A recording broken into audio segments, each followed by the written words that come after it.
Je suis Christelle Célis et ici, j'ai à cœur de t'offrir un espace de messages et de canalisation à travers ce podcast.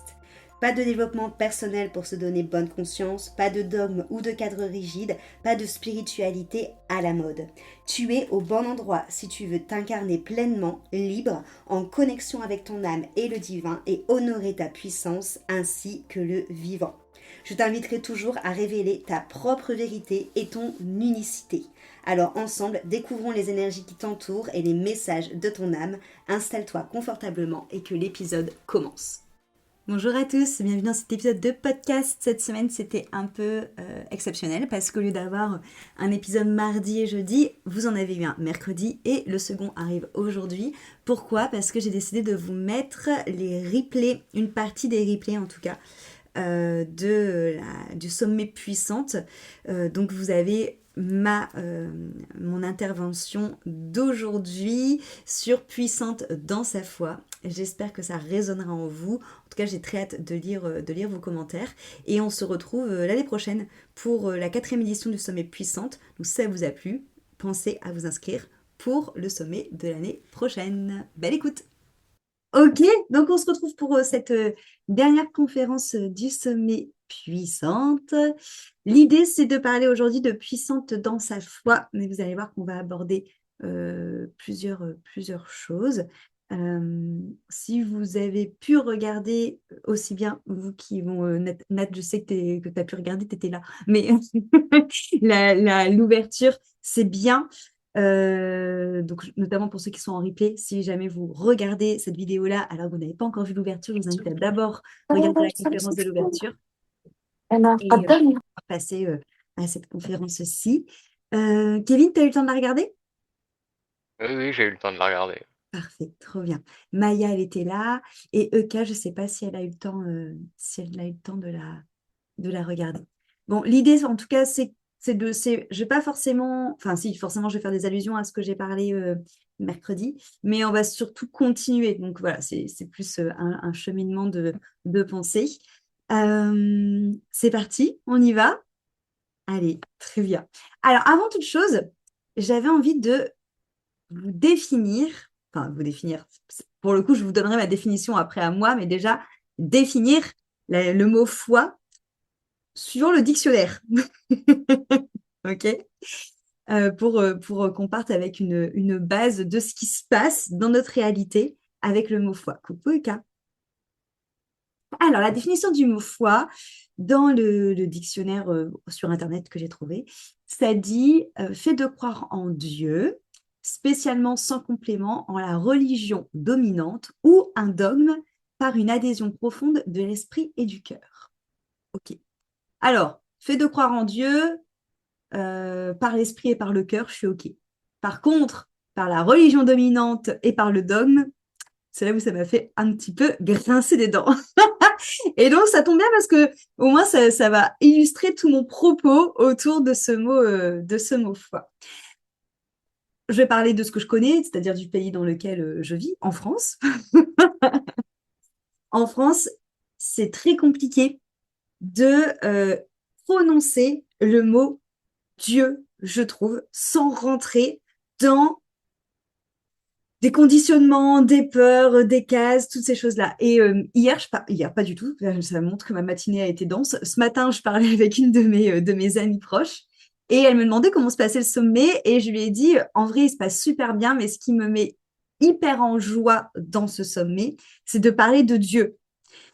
Et vraiment, enfin, ça me met vraiment en joie. Et je pense que je ressens une telle joie parce que pendant tellement longtemps, c'est pas que je me suis bridée, mais en fait, j'ai pas utilisé ce mot-là parce que moi-même, j'étais dans ces conditionnements-là. Et donc, j'utilisais d'autres mots comme l'univers, comme la vie et tout ça. Alors, je dis pas qu'on n'a pas le droit d'utiliser ces mots-là. C'est juste que si on part du principe que l'univers et la vie sont des créations de Dieu, parce que si Dieu, c'est cette énergie créatrice qui a créé le système solaire, qui a créé la planète, qui a créé la vie, c'est-à-dire que quand du coup on se réfère à l'univers et à la vie, on se réfère, comme quand je vous parlais dans la première vidéo de Pachamama, qui est du coup notre grande sœur, parce qu'elle fait partie de l'écosystème de la création avec nous, bah, ça veut dire que la vie, c'est l'énergie qui circule à l'intérieur de nous et que l'univers fait aussi partie de cet écosystème et qu'on est aussi en co-création avec, mais que c'est pas entre guillemets le Dieu, l'énergie créatrice, c'est nos frères et nos sœurs, en gros.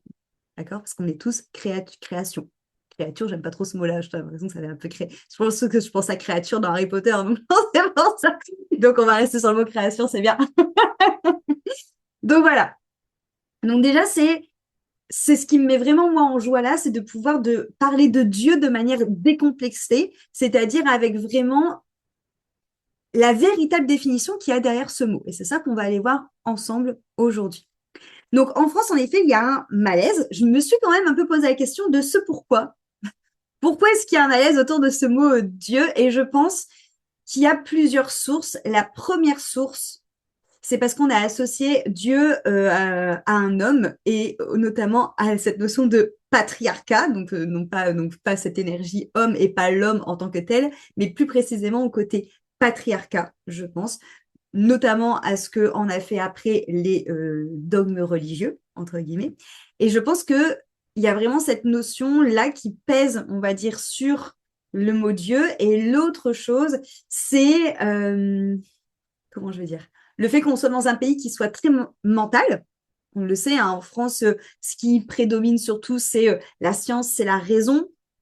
Donc il y a ça aussi qui fait qu'on est tout le temps un peu en train d'opposer les deux, en train d'opposer Dieu et la science et la raison. Sauf que quand on fourre son nez dans les textes sacrés de base qui sont écrits en araméen, on se rend bien compte qu'en fait, ce que racontent, entre guillemets, les textes sacrés, c'est de la physique quantique. Donc en fait, la science, par leur expérience, je ne sais pas si c'est le bon mot, mais par ce qu'ils prouvent en physique quantique, ne font qu'en fait que prouver ce qui est dit dans l'Ancien Testament, dans le Nouveau Testament et dans le Coran aussi, finalement. Donc déjà, là, il y a quelque chose qui n'est pas cohérent quand on oppose les deux. Et aussi cette notion de liberté en France qui est très forte, ce qui est normal. Hein. Liberté, c'est quand même une valeur qui est cool. Ça fait partie de la signature officielle de la France, parce que je pense que c'est plus le cas. Enfin, officieusement, on est loin d'être en liberté, égalité, fraternité. Hein. On va pas se mentir. Mais je pense en tout cas que on a associé aussi le fait que Dieu slash religion nous coupait de notre liberté. Or, ça aussi, je vais vous le démontrer que c'est totalement faux. Ok. Donc, en gros, le mot Dieu, aujourd'hui en France, je pense qu'il est prisonnier d'une projection qu'on fait sur lui en tant que petit humain avec notre petit mental et notre petit ego, et qu'il est aussi vraiment emprisonné dans un égrégore qui a été construit au fil des siècles et qu'on s'est totalement du coup mis en opposition avec l'origine et la beauté de ce mot. Donc, on va reprendre les points un par point. On va reprendre les points un par point, pas par pas, de ce qui nous a coupé de ce mot. Déjà, cette notion de associer le patriarcat à l'énergie de Dieu.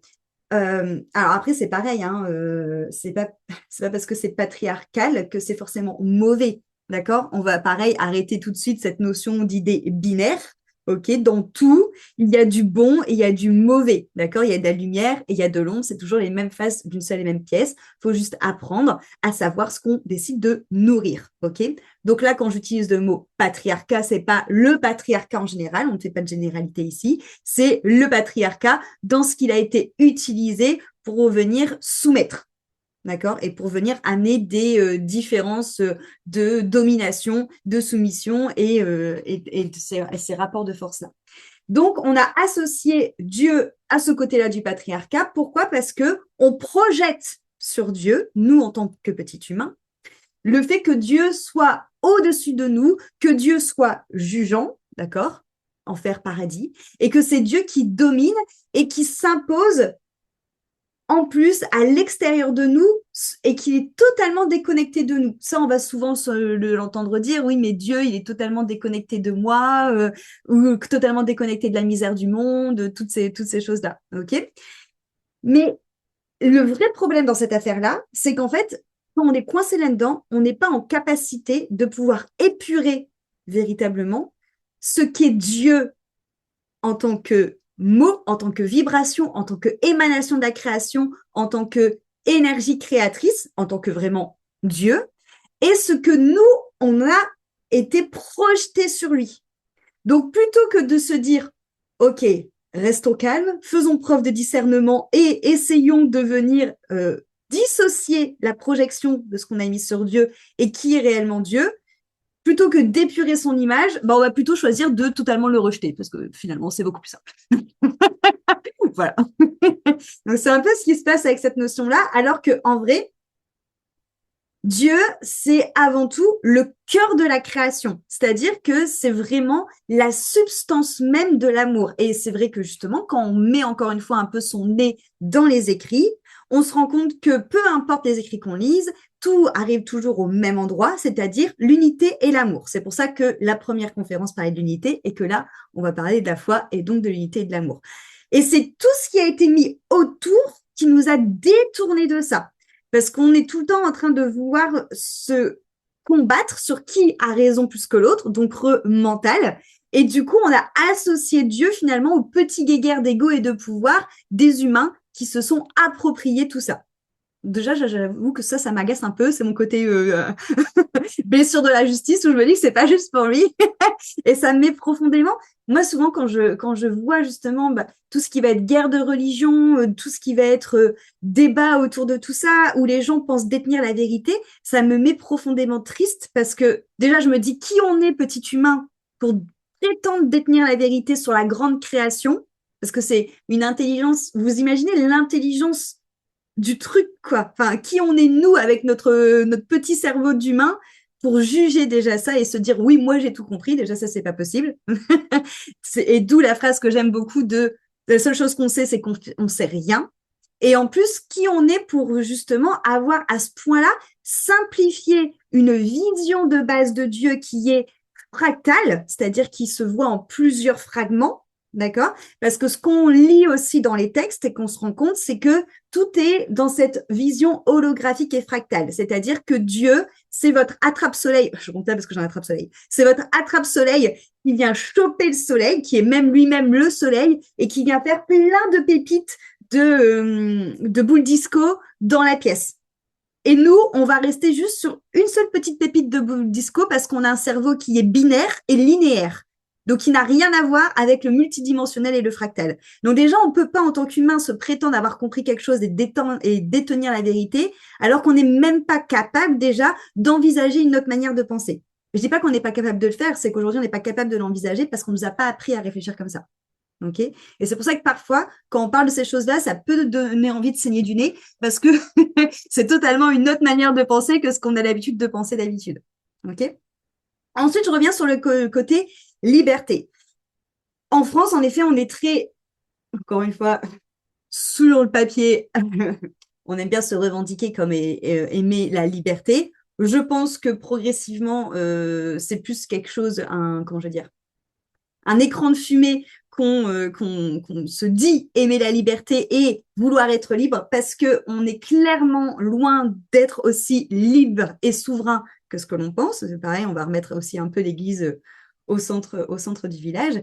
Mais du coup, déjà, on pense en France que être libre, c'est avant tout être libre de penser, dans le sens où on a souvent alors pas la majorité des gens, hein, mais on a souvent quand même cette notion de je suis libre de penser, de prendre mes propres décisions et de faire mes propres choix, mais c'est du coup une liberté qui va être très associée à l'espace mental et à l'espace de la raison.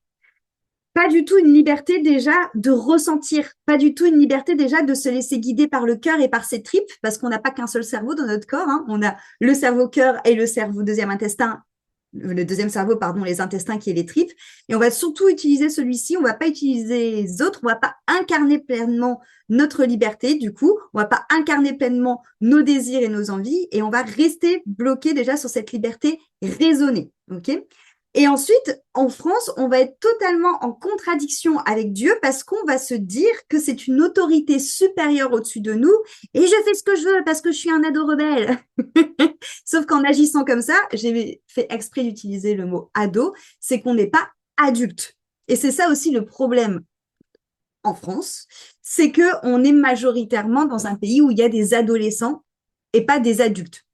Et je parle adolescents dans nos têtes, hein, vous l'aurez compris, pas en termes d'âge. Parce qu'on est beaucoup à se victimiser, à se déresponsabiliser et attendre que papa, État prenne en charge les choses pour nous. Okay, et on se coupe totalement de notre souveraineté, de notre responsabilité et on se coupe totalement du coup de notre véritable liberté. Parce que vous pouvez pas, c'est comme, en fait, c'est pour ça que je dis qu'on est des ados, parce que vous pouvez pas justement faire comme ce que votre ado fait qui vous agace, c'est-à-dire votre ado claque la porte et dire, de toute façon, j'en ai marre, je fais pas ce que je veux dans la maison. Bim, il vous parle plus et finalement, à 20h, il se repointe pour manger la soupe parce que c'est vous qui avez cuisiné. D'accord? Tu peux pas râler contre quelqu'un et manger à sa table après et profiter de ce qu'il a fait pour toi. C'est en ça où on est des ados, parce que c'est exactement ce qu'on fait en tant que Français avec l'État. OK? Et c'est pour ça que je dis qu'on n'est pas des adultes. Et c'est ce qui est fou, c'est que par contre, l'énergie de Dieu qui lui a pour but justement de nous faire reconnecter à notre puissance, de nous faire reconnecter à notre souveraineté, de nous faire reconnecter à notre radicale responsabilité, lui, on va le juger comme étant une autorité supérieure qui nous soumet. Ben non, en fait, ouvrons les yeux et l'idée, c'est de venir en fait switcher l'horizontalité dans le système dans lequel on vit aujourd'hui sociétal à quelque chose de vertical. On va en revenir juste après. Donc l'idée, c'est de comprendre que Dieu, c'est pas ça qui nous soumet, et au contraire, le fait de penser que être associé à Dieu, c'est perdre sa liberté, c'est là où vous perdez votre liberté parce que vous sortez du courant de la vie. Parce que Dieu, c'est la vie. Encore une fois, si on part du principe que nous sommes création de Dieu, que la terre est création de Dieu, que l'énergie de vie qui circule autour de nous est création de Dieu, on se coupe de Dieu, on se coupe de la vie, on se coupe de sa création. Okay. Donc l'idée, c'est vraiment de comprendre qu'il y a une voix depuis l'intérieur de nous qui nous permet vraiment de pouvoir être incarné dans notre corps, dans tout le cerveau, et qui nous traverse pour qu'on puisse rayonner pleinement, et surtout qu'on puisse rayonner pleinement depuis notre espace de talent. L'espace de talent, c'est cet espace de ton âme qui est connecté justement au divin, qui a cette mélodie intérieure qui fait que tu vis véritablement pour vibrer la joie et pour l'amour. Ça, tu le captes justement quand tu te rapproches de Dieu. Et c'est là qu'elle est véritablement ta liberté. Parce que quand... Et en fait, c'est ça qui me fait doucement un peu rire, c'est que souvent les personnes justement qui vont, entre guillemets, être en colère ou être en réaction contre le mot Dieu parce qu'ils revendiquent leur liberté, bah, finalement, c'est totalement en contradiction avec ce qu'est la véritable liberté, parce que la véritable liberté, et je ne vous parle pas juste de la liberté de faire, mais je vous parle de la liberté de vibrer, la liberté d'incarner, la liberté de créer votre vie et de changer de paradigme, elle est à l'intérieur de vous. Elle n'est pas justement dans le faire. Et cette liberté intérieure, elle est lorsqu'on vient se dépouiller, lorsqu'on vient se libérer de tous les conditionnements, de toutes les injonctions, que vous vous êtes mis tout seul comme des grands, que les gens autour de vous vous ont mis, que la société vous a mis, que l'éducation vous a mis, plus le transgénérationnel, plus tout le tralala, pour revenir à la source qu'on a à l'intérieur de nous. Cette source, c'est notre mélodie d'âme qui est directement associée à la fréquence, qui est directement associée à Dieu, qui est directement associée à la source de création. Et lorsqu'on est relié à ça, là, on touche vraiment notre liberté parce qu'on se rend compte déjà que tout le monde autour, enfin tout le monde autour, le monde, hein, pas le monde, les gens, tout le monde autour est clairement une illusion, un écran de fumée, quelque chose qu'on nous fait croire qu'on est dans une réalité où on vit pour payer les factures, devoir remplir nos obligations, nos contraintes, tout ce qui va être contrainte. Je dis pas que c'est pas vrai, parce que forcément, encore une fois, on en a parlé la dernière fois, mais on est quand même dans une matrice de matière et on est surtout venu expérimenter cette matière, mais il ne faut pas subir cette matière. Et là, ce qu'on essaie de nous faire croire en vous faisant croire que vous êtes libre, c'est tout le contraire de la liberté. Quelqu'un de libre, c'est quelqu'un qui est stable à l'intérieur de soi, qui, quoi qu'il arrive, garde sa verticalité parce qu'il sait qui il est, il sait qui il va, il sait comment ça vibre à l'intérieur. Et surtout, il est son propre chef, il sait ses talents et il sait écouter l'émanation de son ventre et l'émanation de son cœur pour aller vers sa joie. Et il se laisse traverser par l'amour et par la vie. Je reviens sur cette notion de verticalité et d'horizontalité. Aujourd'hui, on va être soumis à des lois de notre société, donc à des lois de l'État, d'accord? C'est pour ça que je rigole doucement quand justement les personnes qui rejettent Dieu se disent plus libres, parce que ça veut dire qu'ils ont préféré, et encore une fois, préférer, c'est pas le bon terme, parce que c'est pas l'un ou l'autre. Mais en tout cas, c'est des personnes qui vont croire aux lois de l'État, mais qui vont pas forcément croire aux lois universelles. Parce que Dieu, c'est quoi? C'est les lois universelles. Lorsque vous lisez les sutras en yoga, du coup, donc qui sont les lois universelles de la vie, c'est exactement les lois de Dieu. OK? C'est les grandes lois du vivant, les grandes lois du naturel, les grandes lois de la vie. Et en fait, on va se couper de ces lois-là, pour plutôt suivre les lois d'un État. Sauf que c'est les lois universelles naturelles qui sont à la base de nos ressources, qui sont à la base de la connexion au divin, qui sont à la base, finalement, j'ai envie de dire, de notre essence de vie, de notre étincelle de vie à l'intérieur de nous. C'est pas les lois de l'État qui vont nous apporter des solutions qui vont être autour de classes sociales, autour d'institutions, autour de politiciens. Et en fait, il est là le problème aujourd'hui, c'est que on nous a enfermés dans une verticalité où on pense que on est piégé, où on pense qu'il n'y a pas d'autre manière de s'en sortir, et où on pense aussi que les solutions viennent de l'extérieur, parce qu'on est sur un plan vertical. Donc, on pense que les solutions viennent de l'extérieur et qu'on est forcément obligé de rendre des comptes à cet extérieur, donner bonne impression à cet extérieur et qu'on est quelque part piégé dans cette matrice. L'idée, c'est de prendre cette matrice verticale et de la switcher en horizontale parce que les solutions que vous attendez, elles sont à l'intérieur de vous. Elles ne sont pas sur l'extérieur. La stabilité, la sécurité que vous attendez, elles sont pas à l'extérieur de vous. Parce que si vous n'avez pas justement cette verticalité avec la sécurité qui est là, l'extérieur aura beau vous essayer de vous rassurer par mille et une manières que vous êtes en sécurité, il ne se passera rien parce qu'à l'intérieur, vous ne serez pas stable. Donc, c'est vraiment arrêter de penser horizontalité et penser verticalité. Mes réponses, elles sont à l'intérieur de moi. Ma sécurité, elle est à l'intérieur de moi. Mes réponses d'intuition, elles sont à l'intérieur de moi. Je ressens quand ça vibre et quand ça vibre pas. Je sais au fond de moi quand c'est juste et quand c'est pas juste. Je sens au fond de moi cet élan. Et là, on peut me dire, oui, mais non, je sais pas parce que j'ai pas clairaudience, j'ai pas clairvoyance, je sais pas comment on fait. Votre corps. Arrêtez de vouloir à tout prix développer clairvoyance, clairaudience, clair je ne sais quoi. Revenez déjà au premier outil qu'on a en tant qu'humain, parce qu'encore une fois, on est des êtres spirituels qui font une expérience dans la matière. On a un outil qui marche super bien, qui est tout le temps à dispo, notre corps. C'est-à-dire sentir quand j'ai le ventre qui se serre, peut-être qu'il y a un truc qui ne va pas. Ou je sens que j'ai mon cœur qui s'ouvre. Ça, c'est déjà une boussole qu'on a à l'intérieur de nous sur lesquelles il faut revenir.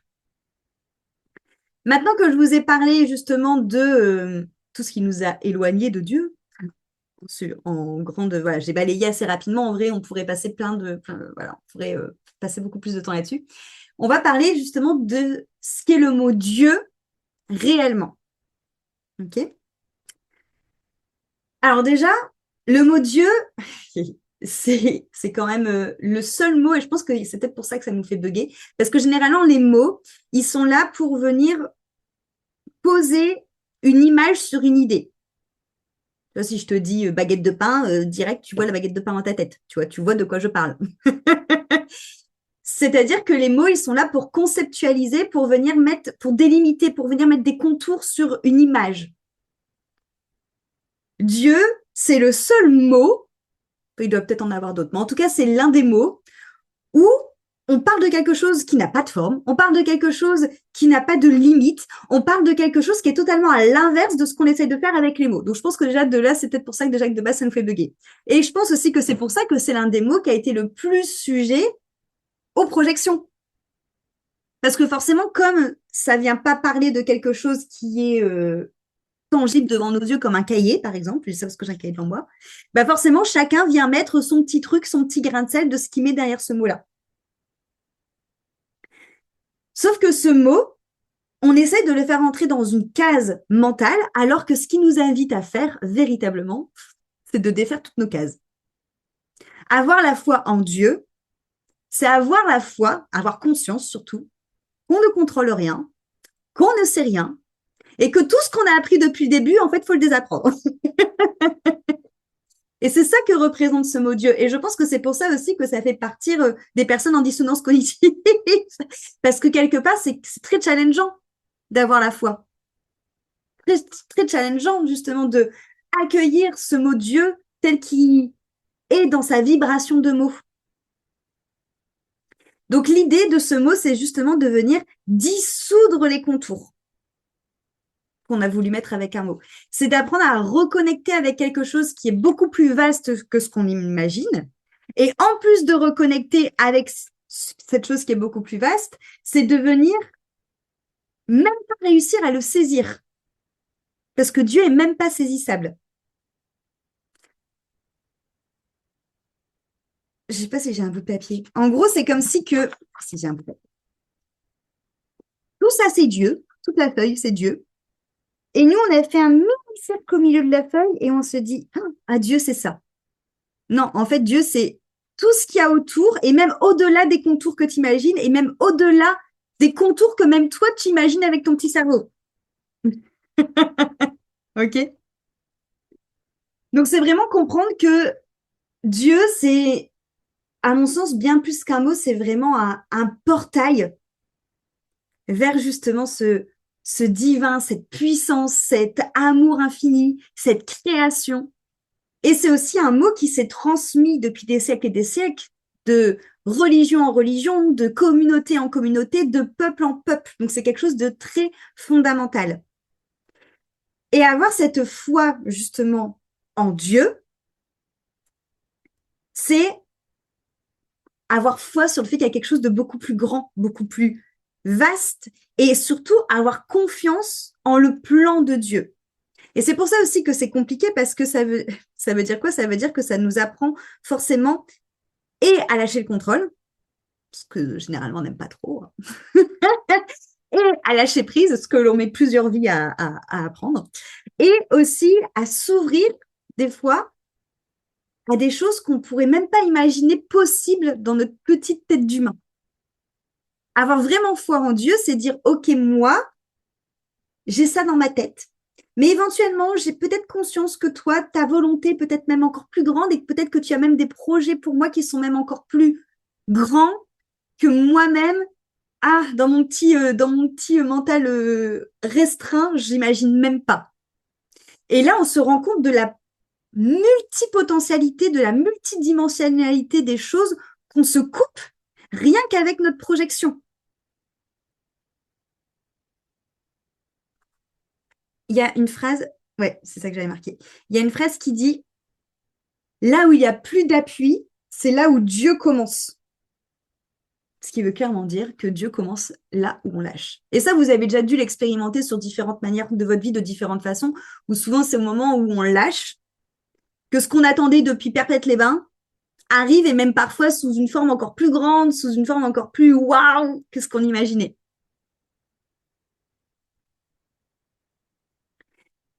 Pour aussi que vous continuez à comprendre un peu cette, comment je vais dire, cette relation avec Dieu et comment est-ce que nous, on se place avec. En fait, il faut imaginer que Dieu, c'est comme si c'était un soleil et qu'il y a plein de petits rayons. Et nous, on est un rayon. Chaque rayon du soleil, c'est un nous. C'est une K, c'est un Kevin, c'est un Nathalie, c'est un Maya, c'est une Christelle. OK, on est chacun un petit rayon.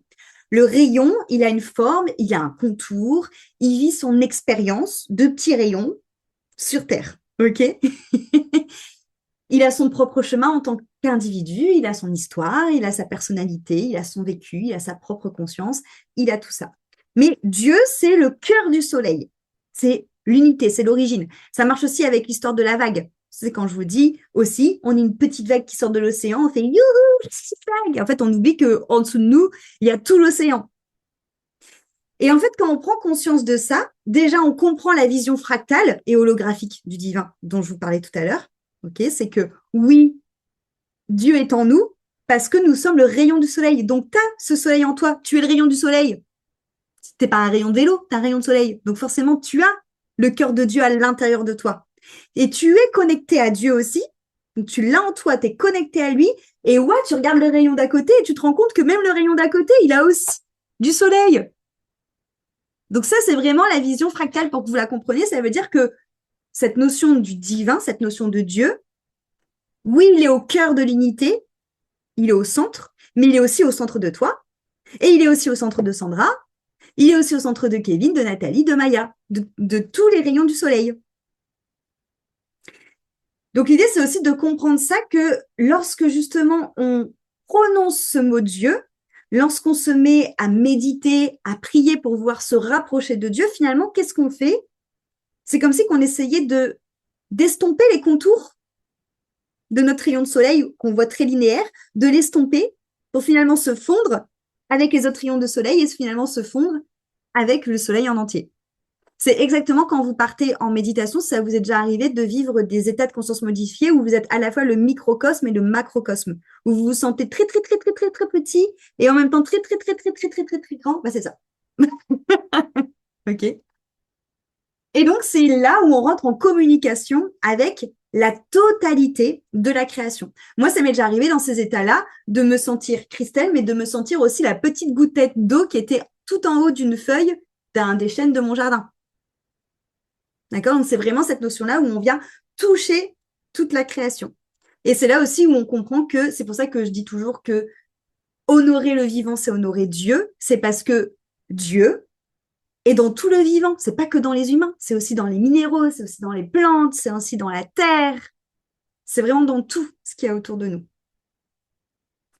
Et donc, de cette manière-là, on comprend que le mot Dieu, c'est en fait surtout un vecteur. Ça vient finalement nous amener dans une nouvelle réalité, dans un nouveau paradigme. Et ça vient nous mettre dans cette verticalité où nos ressources sont aussi bien à l'intérieur de nous et où aussi elles peuvent arriver de là-haut, du coronal, et où notre sécurité, elle va être dans notre ventre à l'intérieur de nous. Et ce n'est pas horizontal. D'accord? Donc finalement, lorsque l'on prie Dieu, lorsqu'on fait une pratique, lorsqu'on médite, peu importe, c'est comme si on essayait de remonter le rayon vers le cœur du soleil. C'est comme si on essayait de remonter à la source. C'est vraiment cette notion où on vient chercher sa propre puissance à l'intérieur de soi.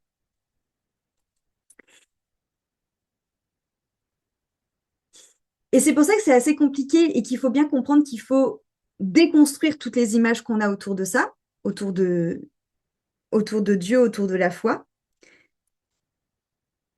Parce que c'est comme ça qu'on arrive à mieux le rencontrer. Je vais faire un parallèle qui est assez simple. C'est comme quand vous travaillez sur vous, quand vous faites du travail sur vous, pour vraiment connaître votre vrai vous, vous allez déconstruire tout ce que vous connaissez sur vous, toutes les étiquettes que vous vous êtes mises, justement. Vous allez vous dépouiller de tout ce que vous pensez être de votre identité pour vraiment vous reconnaître. On est d'accord? Et bien en fait, il faut faire la même chose avec Dieu. Parce que c'est vraiment cette notion de connais-toi toi-même et tu connaîtras le divin. C'est parce que on a Dieu à l'intérieur de nous. Donc, en se dépouillant, nous, on vient connaître notre âme, vraiment qui on vibre, ce qui est à l'intérieur de nous et le divin à l'intérieur de nous. Mais il faut faire pareil avec Dieu en règle générale, déconstruire tout ce qu'on a appris sur lui, déconstruire tout ce qu'on pense savoir de lui pour vraiment le rencontrer. Et pareil pour quand vous rencontrez une personne. Généralement, une personne, parfois vous allez. Alors, des fois, les mauvais a priori, c'est votre corps, justement, votre boussole qui se dit, oulala, là là, on n'est pas sur la même fréquence ou la même chaîne radio.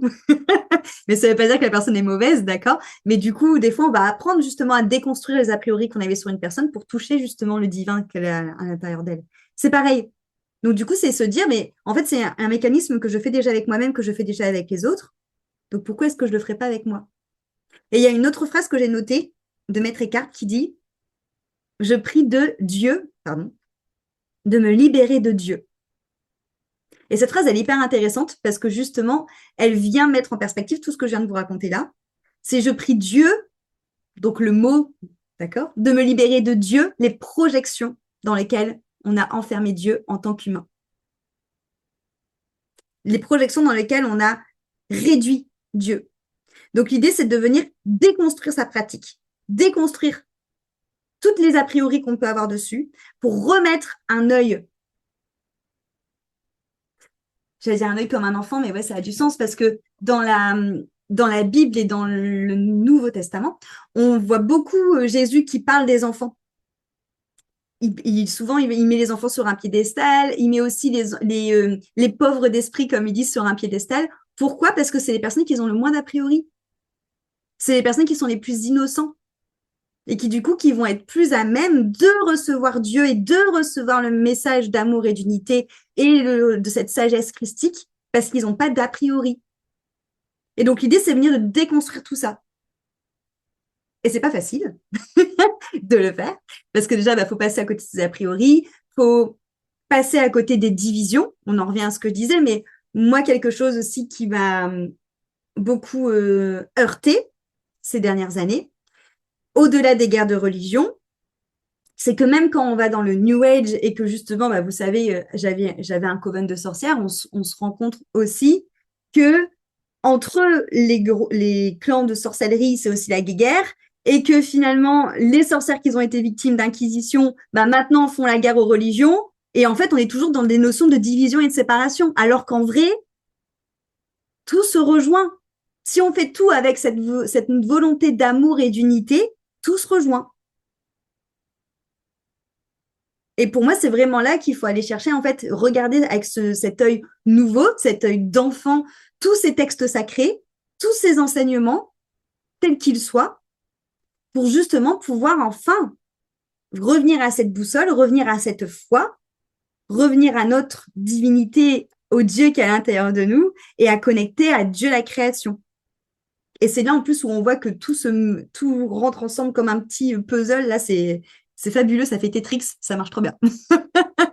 Et c'est vraiment beau. Et c'est là où on va être transcendé par la grâce, où on va être transcendé par l'amour, où on va être transcendé par la joie, parce qu'on va voir tout ça.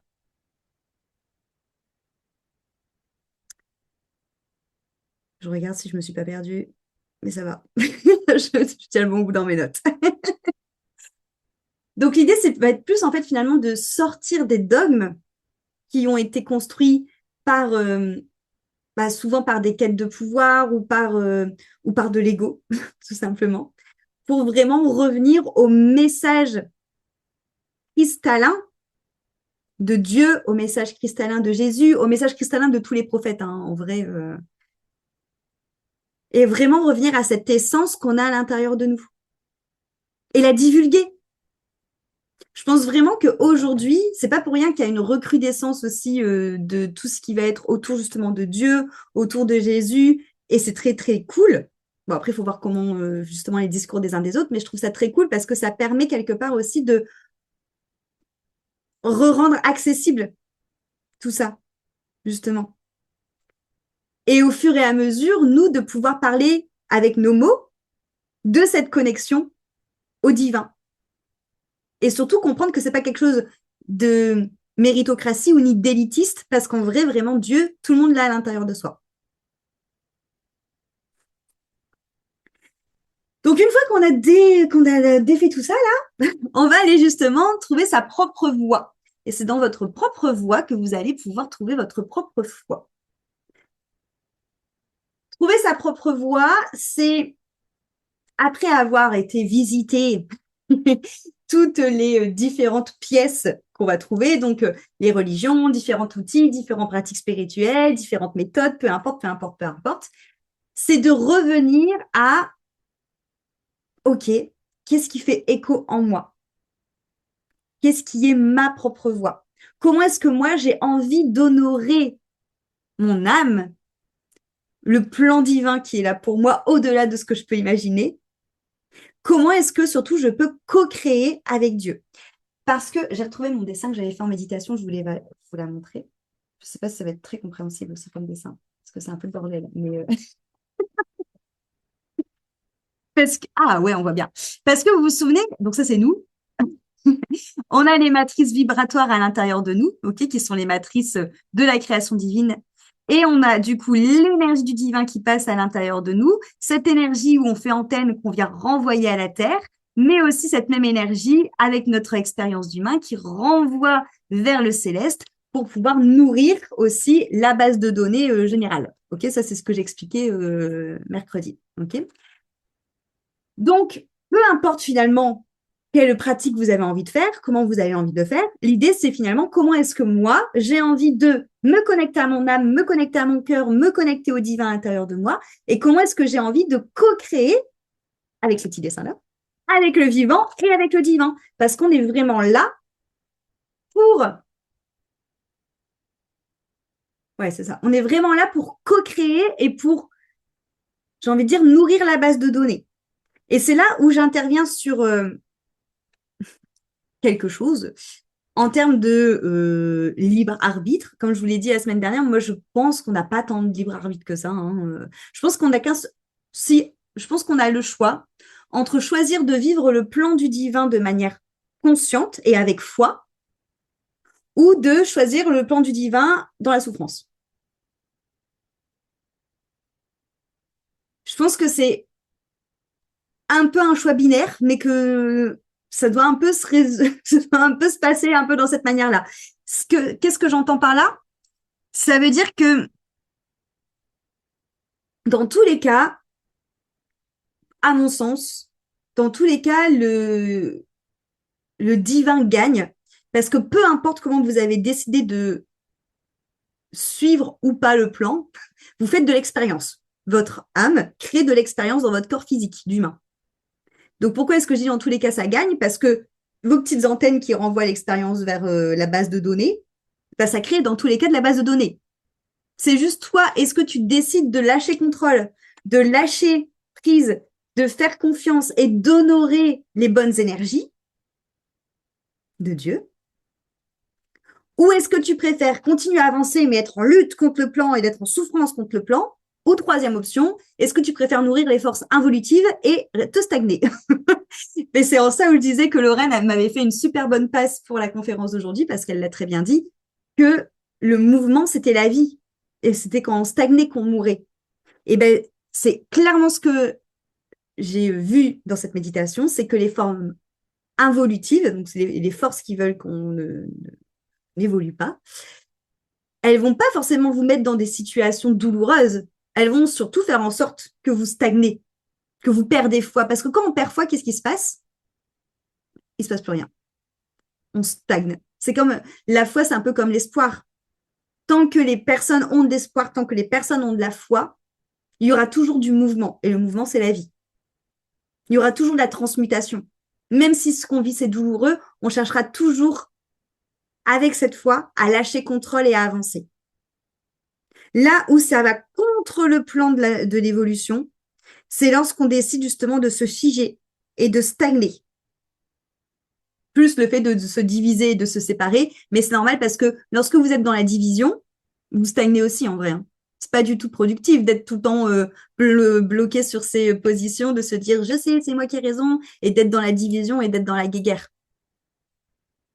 Ok. Et ça veut pas dire qu'on n'a pas le droit de ne pas être d'accord, mais on peut ne pas être d'accord et échanger, quand même avancer, sans camper. C'est pour ça qu'on dit camper sur ses positions, c'est pas pour rien. Quand on campe, on stagne. Tu portes ta tente, quoi. Donc l'idée, c'est de trouver sa propre voie, celle qui résonne à l'intérieur de vous, pour nourrir votre foi. Et pourquoi c'est important d'avoir trouvé sa propre voie? Parce que c'est là où il faut faire attention à ce que notre mental ne rentre pas encore en jeu et qu'il ne vienne pas s'emparer de votre foi. Parce que ce que je peux aussi parfois observer, c'est des personnes qui comprennent tout ce que je dis, qui se disent ah ouais, ouais, ouais, c'est génial, je ressens Dieu, vas-y, je vais y aller, je vais prier, et qui en fait, au fur et à mesure, le mental s'empare de ça, et en fait, il se retrouve plus à être dans une pratique cérébrale de bon élève plutôt que d'une pratique de cœur qui transcende.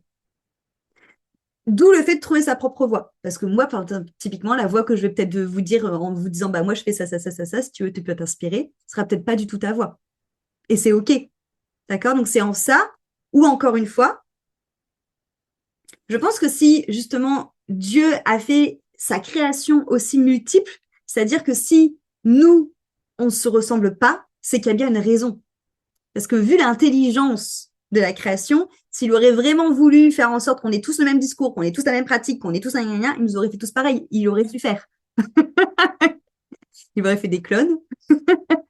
Sauf que c'est pas le cas, donc c'est qu'il y a bien une raison, c'est parce qu'on a tous notre lecture de la création, c'est parce qu'on a tous notre manière d'honorer Dieu avec notre propre foi. Et c'est cette individualité, cette unicité qui nous fera reconnecter à notre unité avec Dieu à l'intérieur de nous et avec notre unité avec Dieu à l'extérieur. Parce que Dieu va venir s'exprimer à travers nous de cette manière-là. D'où le fait que c'est important de trouver sa voie pour qu'elle soit de manière organique et que ce ne soit pas un effort et que ça passe pas d'un espace mental et que ça vienne vraiment de votre cœur.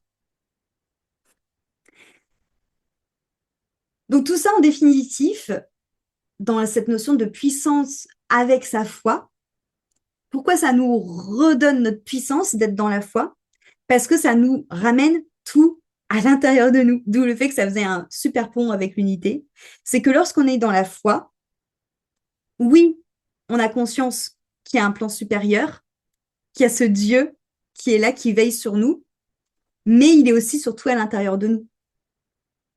Et surtout, ça nous montre que lorsqu'on est dépouillé de tout ce qu'on nous a fait croire comme illusion et qu'on revient à notre âme, qu'on revient à Dieu, on retrouve notre stabilité, on retrouve notre boussole, on retrouve cette énergie d'amour qui circule partout et on retrouve notre joie. Et c'est là où on co-crée avec le divin. La foi vous fait vraiment co-créer avec le divin. Parce que lorsqu'on est dans la foi, comme je vous l'ai dit, on se met au service de Dieu, on devient l'instrument de Dieu, on le laisse passer à travers nous dans la manière, dans notre singularité qu'on a pour qu'il puisse s'exprimer. Et tout vient à nous naturellement, ça devient très fluide, c'est vraiment du répondant. Mais l'idée, c'est vraiment de se dire, cette unité, c'est vraiment la résultante de cette foi, la résultante de cette paix intérieure, qui est bien au-delà de la matière, qui est bien au-delà de la spiritualité telle qu'elle est, et qu'il faut arrêter de tout diviser, parce que la matière et la spiritualité doivent aller ensemble pour pouvoir avoir une spiritualité incarnée. Et c'est pas mon image de ce que je projette et ce que je suis vraiment. C'est que les deux peuvent coexister aussi. Et c'est pas Dieu et les humains, parce que Dieu est dans l'humain. D'accord? Donc c'est aussi cette notion de vraiment se rendre compte que tout est dans la même présence. Cet épisode t'a plu, pense à lui laisser une jolie note sur ta plateforme d'écoute de ton choix et aussi de le partager aux personnes à qui il pourrait être utile.